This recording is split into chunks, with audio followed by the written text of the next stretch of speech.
Imagine a chessboard where the two players have been playing against each other for years, each making their moves, trying to outsmart the other. Just as one player thinks they finally gotten the upper hand, the other player makes a surprise move that changes the game entirely. In the world of Marvel, that's exactly what's happening with the MCU's newest villain, Kang the Conqueror.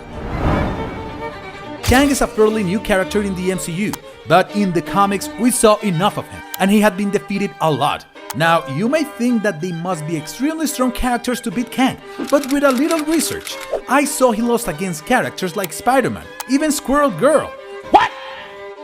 But after Thanos' Infinity Saga came to an end, all of us have been left wondering who the next major villain will be. For years, we thought it would be Doctor Doom or Mephisto, but after the Loki series, we saw the next card of the MCU will be Kang himself. In the comics, this time traveler guy is a longtime enemy of both the Avengers and the Fantastic Four, making him a terrifying villain to deal with. But as with any good game of chess, Kang has also faced defeat at the hands of many heroes in Marvel Comics. Deadpool's appearance in Marvel's Secret Wars was a surprise to many fans. After all, the Merc with a Mouth was created in 1991, 6 years after the original Secret Wars event. But with his unconventional style and disregard for the rules, Deadpool was a natural fit for the Battle World setting. In the series, Deadpool was retconned onto Battle World and became a part of the team of heroes and villains assembled by the Beyonder to fight for good or evil. Deadpool, however, had his own agenda and went rogue. He ambushed Kang the Conqueror during a fight with Captain America, taking him out with a shot to the groin.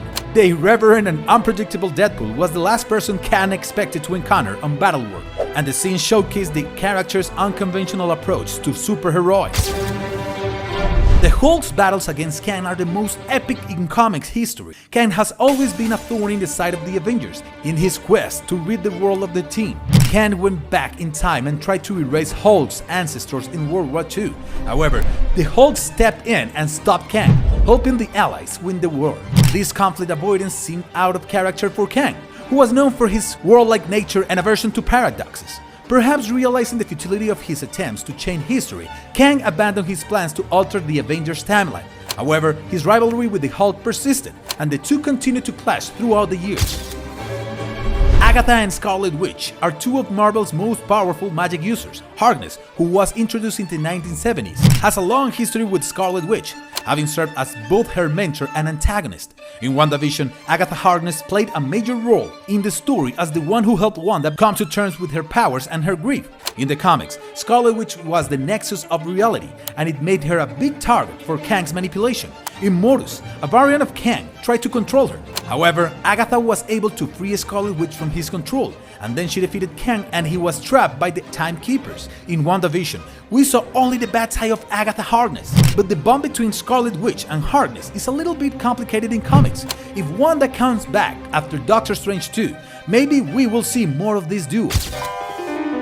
As the Sorcerer Supreme, he has played a crucial role in many of the most epic battles against villains like Kang the Conqueror. In one storyline, Kang traveled back in time to ancient Egypt and took on the persona of Rama-Tut. The Fantastic Four and Avengers battled against him, but it was Doctor Strange who secretly worked behind the scenes to stop Kang.